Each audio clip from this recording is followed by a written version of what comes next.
So yeah, my advice for a postdoc or PhD student would be, to first participate in the R2M program. So when I started my company before there was such a program and such a thinking, because this is relatively a new thing. So the R2M program to me is the first thing to start, to get a sense of, get entrepreneurial training from the program, to get a sense of if this thing is, do you see this doing for the rest of your life or the next 5 or 10 years? So yeah, I would say the R2M would be the first step. And because I would say this is relatively easy first step, because if you don't take this step, you'll never be into an entrepreneurial journey. In a lot of ways, I think I was kind of a reluctant entrepreneur. I wasn't really thinking of doing it. And I've always thought of myself as a university professor, and that was life I was happy with. But one of the things that I think happened was the realization that the research that we were doing and the products that we were developing that were being used by government agencies and NGOs and sort of the general public, though, was also something that really needed to go out to the private sector in a major way in order to really take these technologies to scale, to allow them to grow, to be adopted in a way that would really have a major effect on, in this case, climate change and reducing carbon dioxide, reducing greenhouse gases. And so that really was the motivation, was the realization that to really have an impact on the research that we were doing, we had to reach out to the private sector. And while we can do some of that through the university, there's also a lot of things that a company can do in dealing with private industry that is probably more effective. And so that was really the origin of why we ended up founding the company, in my view. So I founded my company in 2009 when I was an assistant professor, and at the time it was the best way to really accelerate the innovation and achieve the goals that I had set for the technology. It also was one of the best ways actually to get funding, to buy better equipment, to be able to support my students and postdocs. And then eventually, they had so many ideas, then they wanted to stick around, and so we grew the company to be able to have full-time employees. I think balancing the fundamental research with also the translation into commercialization is really exciting, and it allows you to work on very different kinds of problems. I would tell faculty, students who are thinking about starting a company that it rarely achieves overnight success, and you have to be ready for the long slog, which I think a lot of scientists and engineers are actually very good at.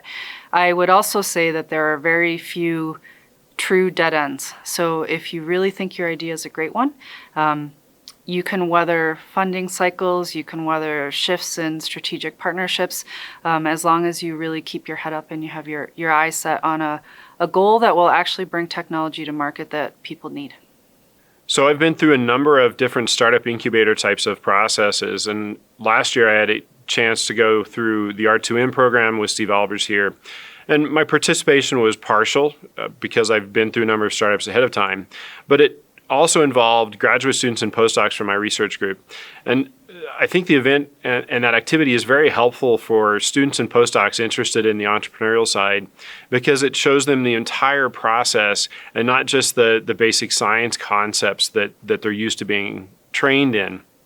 And it really gives them a good background into what it means to start a company, run a company, from a financial and a business perspective.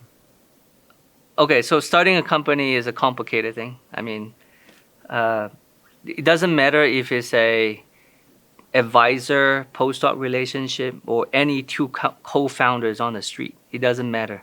But ultimately, you're talking about founding a company, a founding team. So I will highly recommend people founding the company to read a book by Weiserman. It's on the founder's dilemma.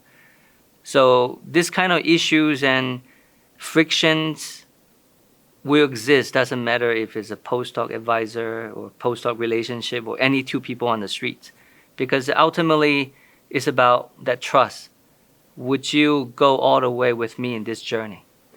So it doesn't matter.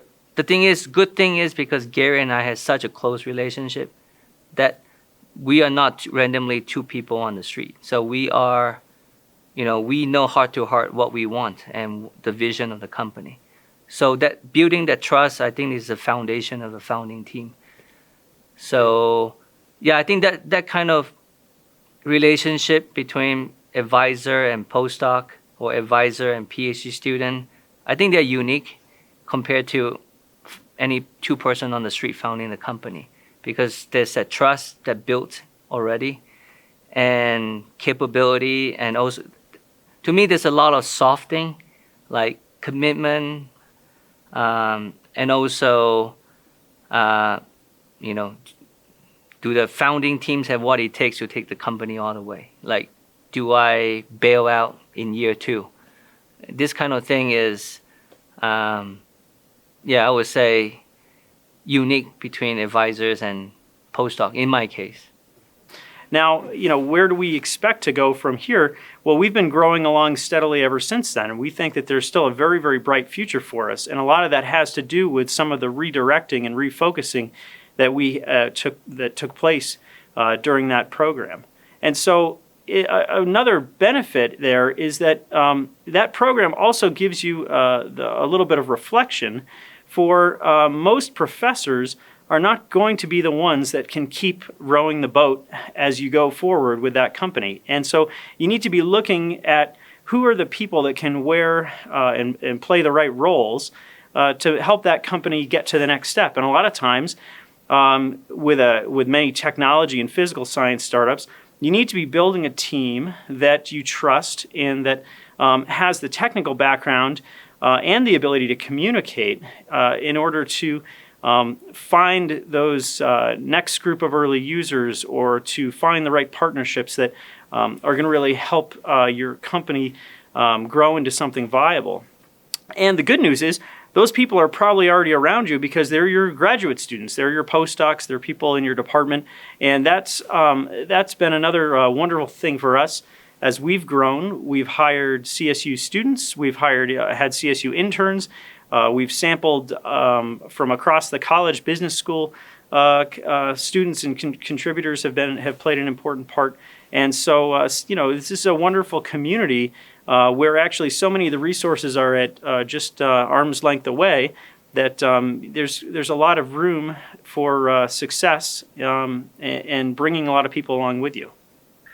Yeah, now as I observe the faculty and graduate students going through the R2M program at CSU, I really sort of wish I would have taken advantage of that when I was working on my venture at the time. The value that I see is that these individuals, particularly those that are willing to listen and learn and sort of let go, they can move very quickly through not just the technology development, but also sort of ferreting out the first markets for their technology, the value propositions, and some of the channel partners that are needed to take their technology to the market. So what is it like to found a company as a faculty member? Well, for me, I made the decision to go into a company with a couple of co-founders. One of our co-founders had been a postdoc of mine and then a research scientist, and he actually left the academic world and went full-time into the company. And I think that was really critical to our success. I was able to stay at the university, but I still invested a lot of time and energy into the company. And my role is chairman. It's not an employee role, not a day-to-day role, but still, there have been many times when I've had to spend a lot of time on the company, especially in the early days. I think one of the exciting things about founding a company as an academic scientist is that it brought me back to a steep learning curve. Every day, 5 years in, I continue to learn so much about the world and about how people make decisions, what's happening outside of the academic walls. And it's really influenced what I do in my academic work as well. So I've applied a lot of the principles of the lean startup approach and customer discovery to my research and my administrative role here at the university. We're pretty good at, as faculty, a lot of times at talking to our peers, going to scientific conferences and giving presentations and stuff like this. But to give a business pitch is quite a different thing. And it was interesting because we went to the R2M program, and in the first day, we had to put together like 3 slides and then tell us what the company's about. And I thought, yeah, we know how to do this. And we'd put together a nice 3 slides, and we got just well, I wouldn't say eviscerated, but we got, fairly well schooled by the instructors there that, hey, you guys, you need to improve this a lot. And then we sort of, at the beginning of the session, for the next several sessions, we had to essentially give that introductory pitch about what our company was about, and to change our slides and to try to adapt them according to the ways that we were coached to do. And I would say that after having done that for the 3rd time or whatever through the course of the course, it was really, yeah, these guys were really right. And this is what we're doing now is way better than what we came in there doing, thinking that, oh yeah, we know how to do the communication about, our technology and what we do, but we really didn't know how to do it for a different audience, for an audience that was more business oriented. So I think that was another aspect of the R2M training that was unexpected and was really quite productive. So one of the things that I've learned being a faculty member is that it takes an entire team to be successful. And students today are craving the ability to do things that make a difference. And it's impossible for us as faculty member to do all our demands at the university as well as run a company. But we have students, we have other people who are excited about translating what we do and putting it into practice. So this is a real good opportunity for students. If you're thinking about starting a company, students are interested in turning things into practice. I encourage both you and the student just to go for it and take the leap, because it's a very rewarding experience. Much of our work with the R2M program and I-Corps here at CSU has focused on technology-focused companies. In those cases, the co-founders are generally the technology team that help to develop the technology. Yeah, sure. So I would say the first step, R2M will be a first step, I would say. The very first step, get yourself out there as a PhD student or postdocs. Step off your comfort zone. Go out there and do something different. To me, R2M, if you don't end up starting a company, that's fine. To me, it's a journey. It's an experience. So R2M, even though if you end up in the technical area, like if you end up doing a technical job, at one point, if you work for a company, that company needs to have the same elements, right, of a startup, of a company. They need to provide certain value to the customer. The more you know about business through R2M, I would say it's good for your career. Doesn't matter where you end up. However, I would say if you want to take the path of an entrepreneurial journey, R2M will be the first step, and see how you feel, and learn about the startup methodology to see if this is something you want to do. Then you can decide the second step or third steps to become an entrepreneur yourself, because that, to me, that's a big step.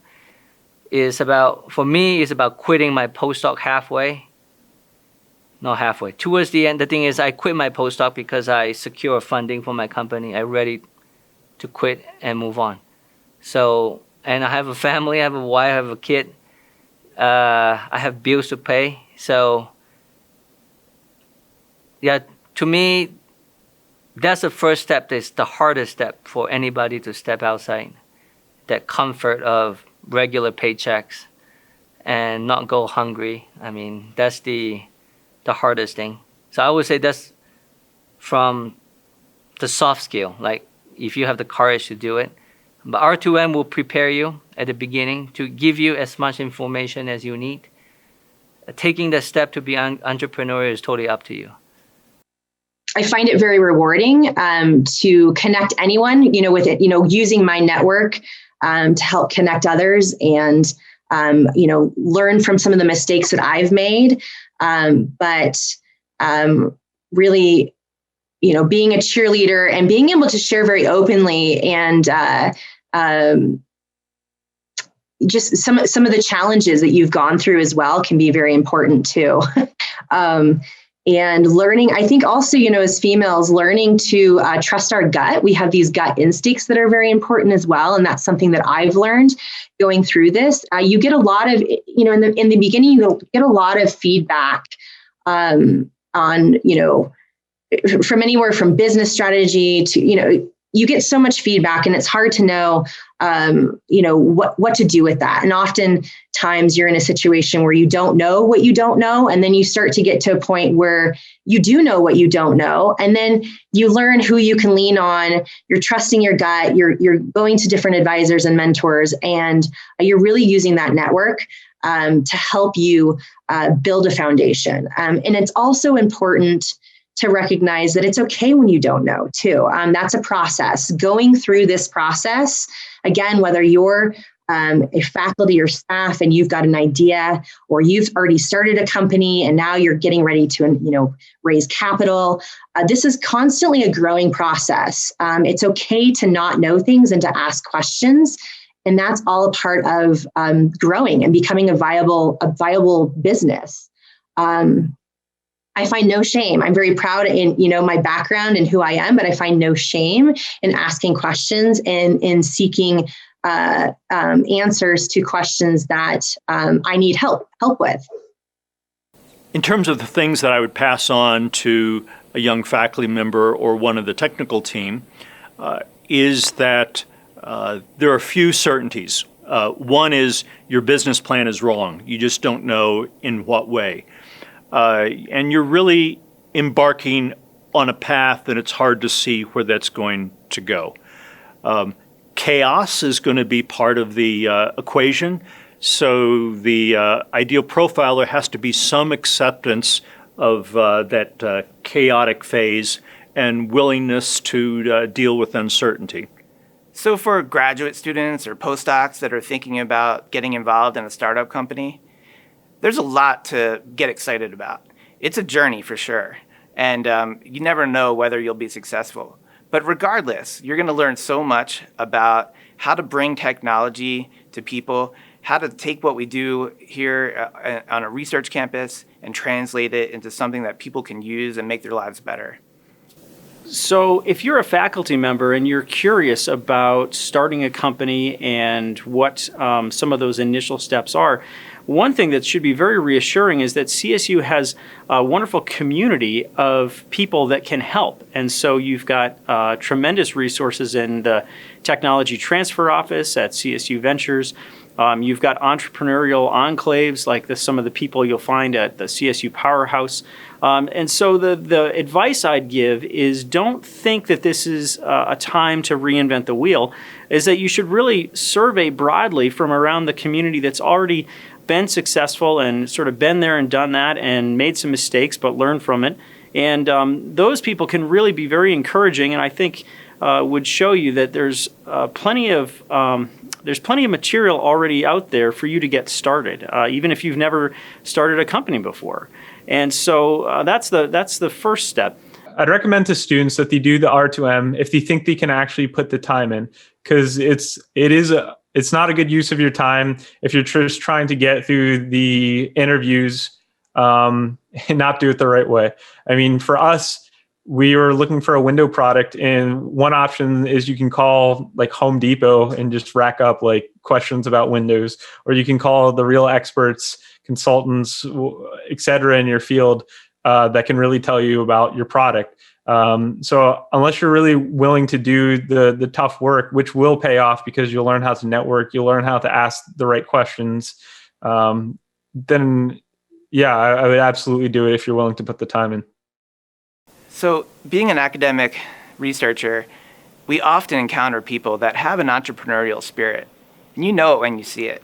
Many of us are constantly coming up with new ideas and pursuing those ideas, and those are really qualities that can lead to being an entrepreneur.